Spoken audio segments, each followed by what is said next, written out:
Some words about You Only Live Twice, which is an interesting title. Uh,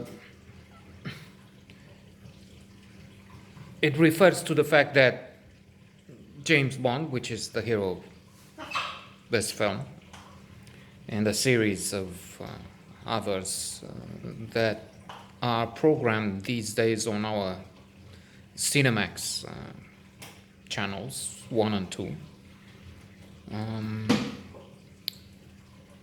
So James Bond is in danger, escapes miraculously, and then is told, you only live twice. You escaped once, but then that's the end of it. Most of the action in this motion picture takes place in Japan.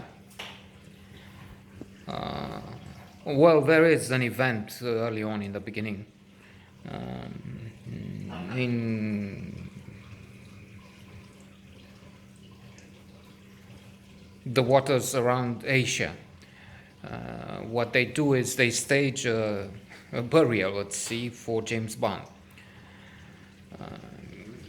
He has died, they say, and they have a body wrapped, thrown into the water, only to be withdrawn by agents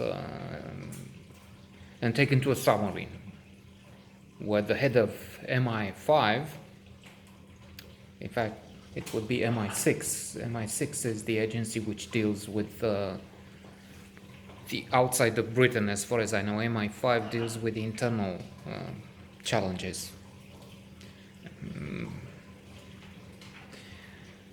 So that seems far-fetched. I mean, the head of the MI5 or MI6 or both agencies is all the way to Asia in a submarine to meet James Bond and only to tell him about his next mission, important as it is. And so this head of the intelligence service says, I'm here because it's very important.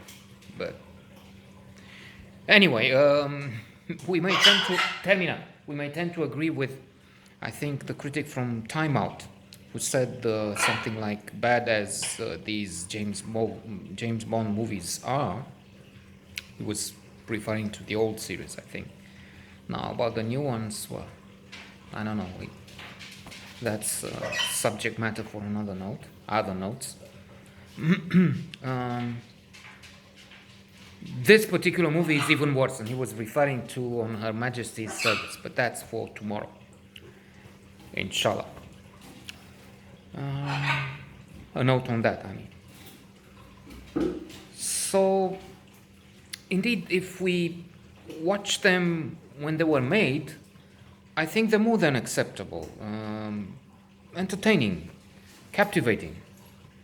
And I remember the days when under communism we had nothing on television except Ceausescu propaganda and something like the stupidity of Trump today, to give you an idea, only amplified.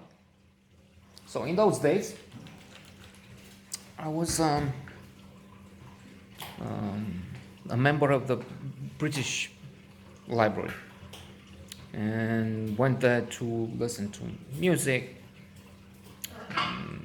read and borrow some books, and watch movies. They had movies programmed at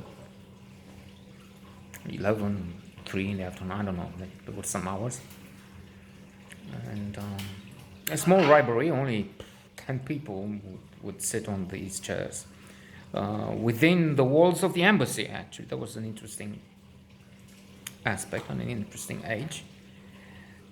And among those we could see were James Bond movies.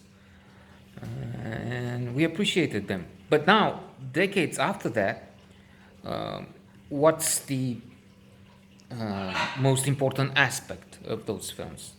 The action, thrillers. So a heavy accent, a lot of emphasis is placed on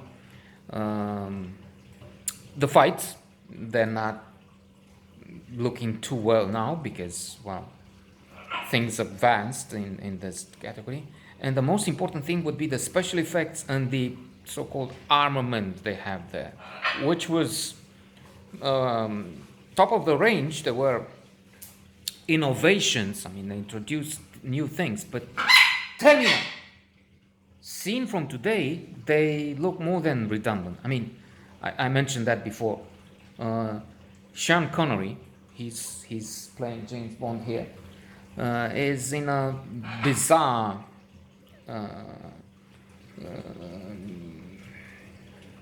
concoction, which is a small helicopter, which looks like it was made in a workshop at some school somewhere. No, I'm exaggerating, hyperbole. Maybe I'll come back to this later. But anyway, behind the scenery I mentioned, which is rolled in the studio. I mean, they have some people moving around with painting, with wallpaper. Again, I'm exaggerating, I'm joking. Those, I mean, the two people that are watching maybe this far. No. They are members of our circle, our small circle, let's say. I'm joking and exaggerating, but it's bizarre to see those kinds of special effects. Also in the car, you don't have the car moving; you just have things moving behind and around the car, and that's.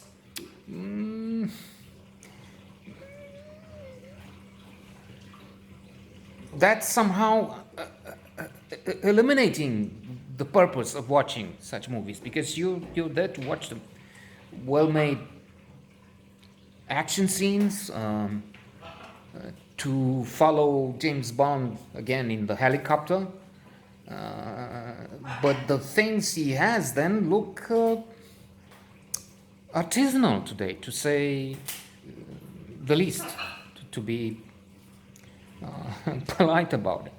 So I'm thinking, yes, maybe we will watch to see Sean Connery once in a while, but then it will not be something on the list of movies to watch in the future. That's my take. And especially given that there is also this outrageous attitude. They even say the head of the intelligence in Japan, who is welcoming James Bond, as they have to do things there, he's saying men come first here and women second. And he has a troupe of geishas who are there to do everything for him. Don't do anything somebody else can do for you as they're going into the bath. And that's, I mean, Middle Ages, right?